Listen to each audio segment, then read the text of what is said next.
This is an It Came from GenX video.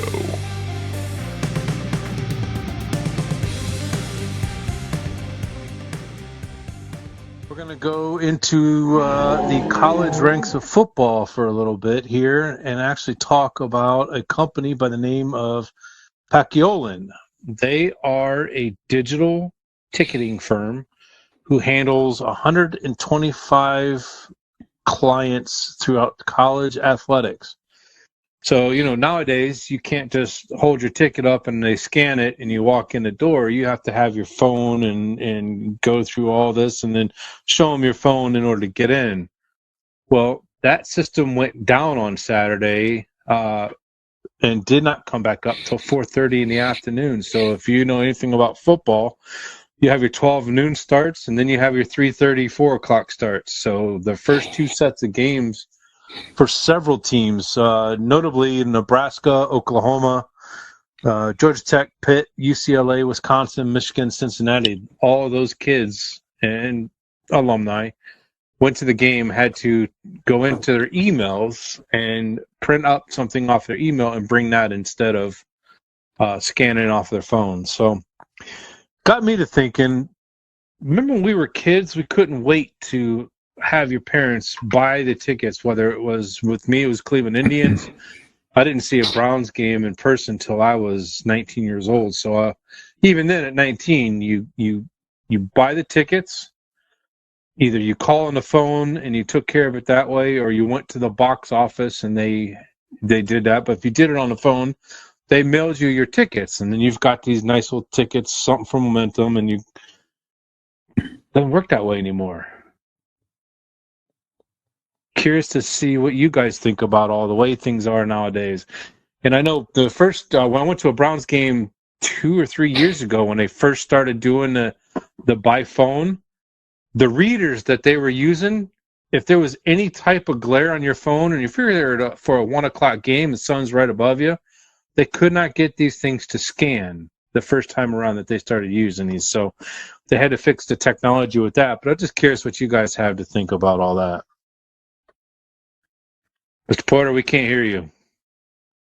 It is amazing that you brought this up because I was just thinking about something along these lines today, an experience I had at the bank. I had to open up a new checking account. And, I've noticed over the things that I do over the internet, some of the things I log into or some of the things I pay, it just boggles my mind of how much trouble you're in if you're not part of the tech savvy world. If you don't have a smartphone and a good smartphone.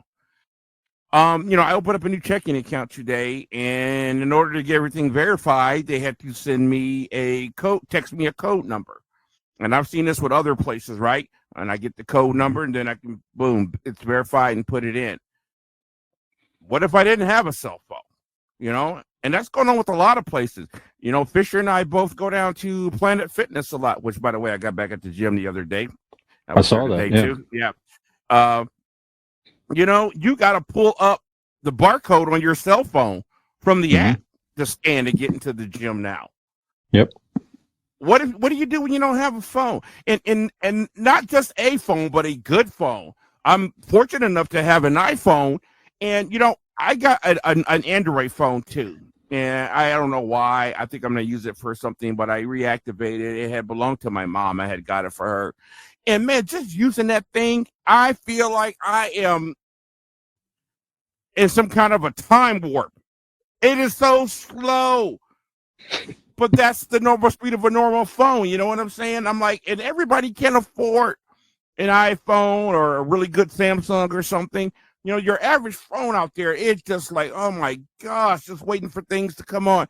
So it just boggles me right now how much we have to rely on this type of technology because everything's going to it.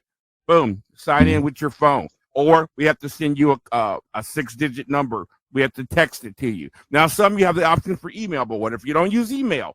There's a lot of people out there who just let the tech world kind of pass them by right now. And I really, really fear for them because this is really, really kind of crazy. So that's the only thoughts that I have on this. I remember getting tickets. I remember being tickets left for you at Wilco and things like that.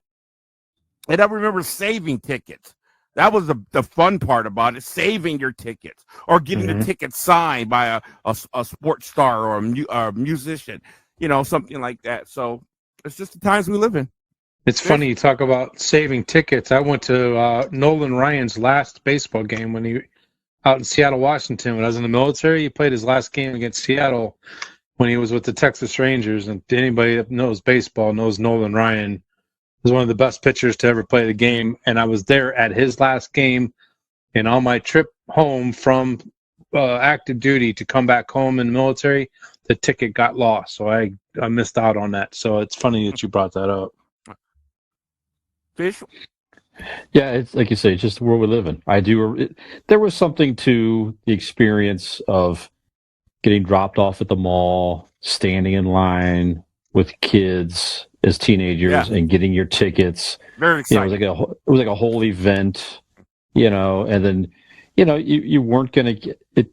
You could sort of trust the system, if you will, because you were in line. I mean, it was just, you were there. You had to wait your turn. And now buying tickets online, like you say, there's all kinds of different factors. First of all, they get sucked up so quickly by a lot of these, resellers, and they jack up the prices, and you got to shop around online to find tickets that aren't so crazy. And I don't know. But on the other side of it is, I mean, like you say, if you have a cell phone, on the plus side, it definitely is convenient in.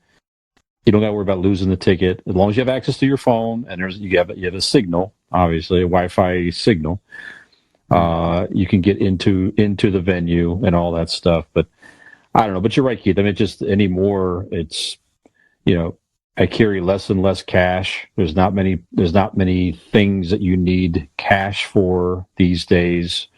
Barely at all. It's just different. Well, hell, but like you say, my mom is not savvy at all with a smartphone. She has to 100% rely, for the most part, on old school checks, calling into the customer service to get her balance, and different stuff like that. She'll never, be able to adjust to that. And like you say, it just as every generation sort of passes on, it's just going to get more and more ingrained into our life, into our culture.